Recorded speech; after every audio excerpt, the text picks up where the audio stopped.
Thursday, Anona, family and friends. As we're dealing with our series on being unafraid, finding courage in the face of difficult times, I want to talk about maybe a giant that you're facing in your life.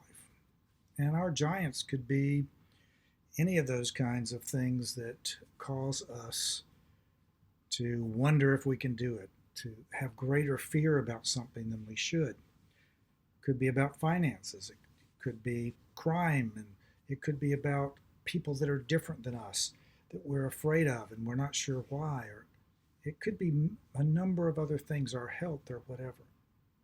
I want to remind you that we all face giants in our life, but giants can always be defeated. And of course, the most famous story is that of David and Goliath. And of course, everybody knows that story. Um, David was able to slay Goliath, who was a giant among men. But David, who was fairly young, was able to do that when many of the other men of Israel and Judah were afraid. And sometimes our fear can get us stuck in such a way that we can't continue to move on.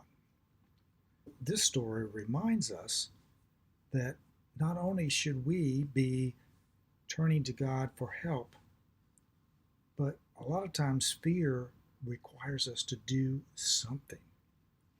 And that's exactly what David did. He did something. He didn't just step out willy-nilly and go and fight Goliath.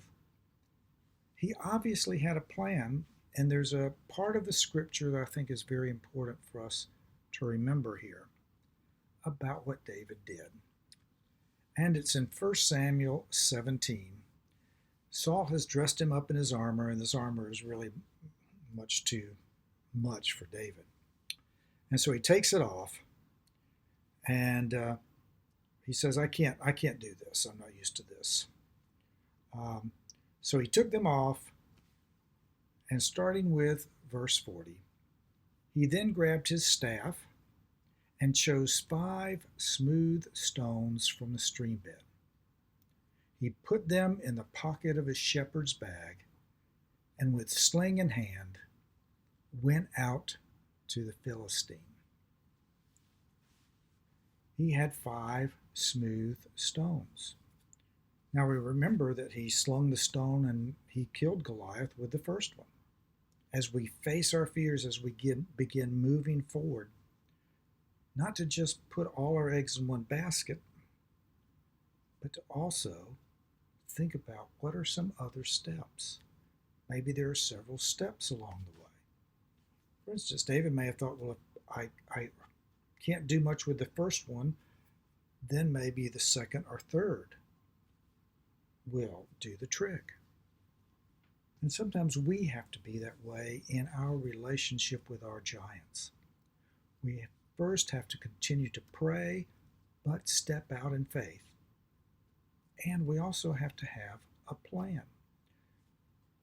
And I know in my life when I've ventured into something new and I wasn't always sure what it would be and how to go about it, you begin to think in your mind, okay, what's the worst that could happen? What's the outcome you want?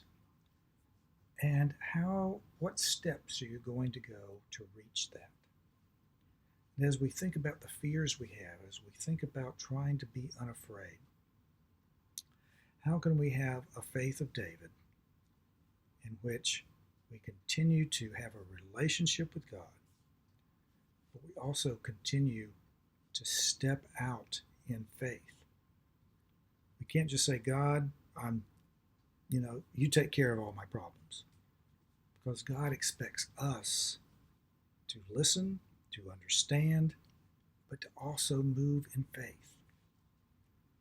So if you're having some giant that you're facing now, whatever that may be, I hope that during this time, as we go through this series, you will find the courage to face that giant. And in order to face that giant, you've got to step out. You've got to go into action.